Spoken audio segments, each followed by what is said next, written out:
متاعب وكلاء السيارات تتواصل في ظل عدم وضوح الرؤية بالنسبة للسيارات العالقة بالموانئ، رغم أنها غير معنية بالقوانين الجديدة لدفتر الشروط ليكون الزبون أكبر الخاسرين. سلف دعمش.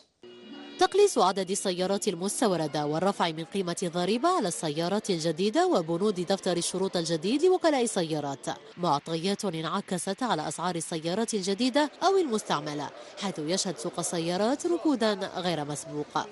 لو سيتويان اللي راه متخوف في لي فييكول اللي باش يشري عند لو كونسيسيونير باسكو يا اون اوغمونطاسيون وين لورو راكي يشوفي لا باريتي دو شونج دينار اورو بور لو مومون ما كاش سي يا دي فواتور يفو ساتوندر ا دي اوغمونطاسيون. يعني الزوالي ما يقدرش يشريها والسوق راه غالي والبيع ما كان هاي الناس الدور قال لهنا بصح واحد ما يقدر يشريه.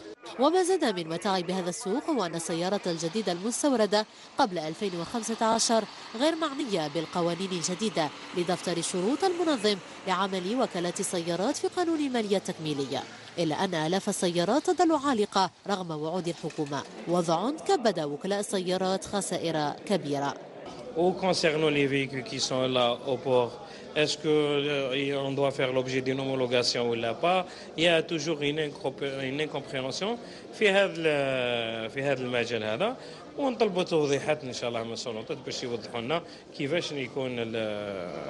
كيفاش يكون l'avenir du secteur de l'automobile.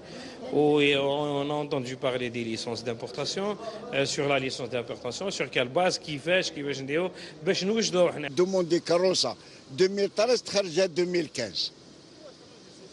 هاي السبب الغلاء اللي غلاوه. توجه الحكومة لتنظيم سوق السيارات عبر كبح وتقنين عمليات الاستيراد لتخفيض الفاتورة والتحويلات المالية للخارج ألقى بظلاله على سوق السيارات الذي يعرف تباطؤ في نسبة النمو ليكون الخاسر في الأخير الزبون.